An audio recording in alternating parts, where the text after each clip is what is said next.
Warren Buffett is known today as one of the best investors to ever live. If you had invested just $1,000 in his investment company, Berkshire Hathaway, when he took it over, you would have over $21 million today, even with the recent market crash. This is an average return of around 20%, which exceeds the return of the S&P 500, which has an average return of 10% yearly. Now, how did Warren Buffett get such great results and become one of the richest men in the world? These results came from investing in companies and following a set of key principles that we'll cover in this video. So here are the 6 investing principles of Warren Buffett. Number 1. Cash is never a good investment. This is something that goes with your philosophy today. Get out of cash and get into assets, because we don't know what's going to happen to the dollar. Well, cash is always a bad investment. I mean, when people said cash is king a year ago, I mean, that's crazy. I mean, cash wasn't producing anything, and it was sure to go down in value over time. On the other hand, you always want to be sure you have enough. I mean, it's like oxygen. You want to be sure it's around, you know, but you don't need to have excessive amounts of it around. And cash, we will always have enough cash around. But anytime we have surplus cash around, I'm unhappy. I mean, I would much rather have good businesses than cash. And we found a chance in the last year or thereabouts to deploy. We came in with something over $40 billion in cash, and we've got about $20 billion now, and we've had some earnings. So we put a lot of cash to work, and I like that. No, I'd much rather own a good business than have cash. And it is a hedge against the dollar? Well, you can say all assets are a hedge against the dollar. I mean, all you know is that the dollar is going to be worth less 10, 20, 30 years from now. I say worth less, not worthless. Right.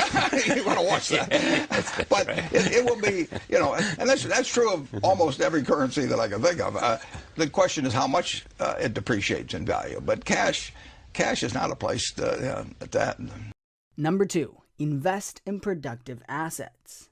So you could have a cube, if you owned all the gold in the world, you could have a cube that would be 67 or 68 feet on a side.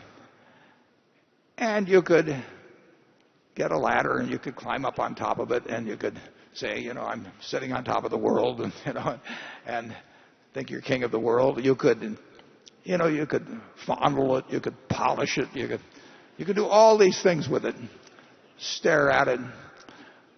But it isn't going to do anything. Now, it's all you are doing when you buy that is that you're hoping that somebody else a year from now or 5 years from now will pay you more to own something that, again, can't do anything, but you're hoping that the person then thinks that somebody else will buy something 5 years later from him. In other words, you're betting on not just how scared people are now of paper money, you're betting on how much they think a year from now people will be scared 2 years from then on. The third category of asset is something that you value based on its what it will produce, what it will deliver. You buy a farm because you expect a certain amount of corn or soybeans or cotton or whatever it may be to come your way every year. And you decide how much you pay based on how much you think the asset itself will deliver over time. And those are the assets that appeal to me and Charlie. Now, there's some logical follow-on to that. If you buy that farm and you really think about how many bushels of corn, how many bushels of soybeans will it produce, how much do I have to pay the tenant farmer, how much do I have to pay in taxes and so on, you can make a rational calculation. And the success of that investment will be determined in your own mind by whether it meets your expectations as to what it delivers. Logically, you should not care whether you get a quote on that farm a day later or a week later or a month later or a year later. We feel the same way about businesses. When we buy Iscar or we buy Lubrizol or whatever, we don't run around getting a quote on it every week and say, you know, is it up or down or anything like that. We look to the business. We feel the same way about securities. When we buy a marketable security, we don't care if the stock exchange closes for a few years. So when we look at Berkshire, we are looking at what we think can be delivered from the productive assets that we own and how we can utilize that capital in acquiring more productive assets. Number 3, stay in your circle of competence. Defining your circle of competence is the most important aspect of investing. It's not how important, how large your circle is. You don't have to be an expert on everything. But knowing where the perimeter of that circle of what you know and what you don't know is, and staying inside of it, is all important. Tom Watson Sr., who started IBM, said in his book, he said, "I'm no genius," he said, "but I'm smart in spots, and I stay around those spots." And you know, that is the key. So if I understand a few things, and I stick in that arena, I'll do okay. And if I don't understand something, but I get all excited about it because my neighbors are talking about it, and stocks are going up and everything, I start fooling around someplace else, eventually I'll get creamed, and I should. Number 4, evaluate companies first. You can't keep always trying. For the average person who's maybe never bought a stock before, what's your advice about that? You can't constantly sit there and wait and say, oh, it's going to go higher, it's going to go higher. We don't even think about that. What we think about is how much is it selling for, how much do we think it's worth. When we bought it at $35 billion effectively, I felt the company was probably worth at least $100 billion. How did it come to your attention? How do you find a stock like PetroChina? I sit there in my office and I read an annual report, which fortunately was in English, and it described a very good company. And told about the oil reserves, told about the refining, told about the chemicals, everything else. And I sat there and read it, and I thought to myself, this company is worth about $100 billion. Now, I didn't look at the price first. I look at the business first and try and figure out what it's worth, because if I look at the price first, I'll get influenced by that. So I look at the company first. I try to value it, and then I look at the price, and if the price is way less than what I've just valued it at, I'm going to buy it. Number 5, play big and don't waste opportunities. Omission is way bigger than commission. There's big opportunities in life have to be seized. We don't do very many things, but when we get the chance to do something that's right and big, we've got to do it. And even to do it in a small scale is just as big a mistake almost as not doing it at all. I mean, you've really got to grab them when they come, because you're not going to get 500 great opportunities. You would be better off if when you got out of school here, you got a punch card with 20 punches on it. And every financial decision you made, you used up a punch. You'd get very rich because you'd think through very hard each one. I mean, you went to a cocktail party and somebody talked about a company, you didn't even understand what they did or couldn't pronounce the name, but they made some money last week and another one like it.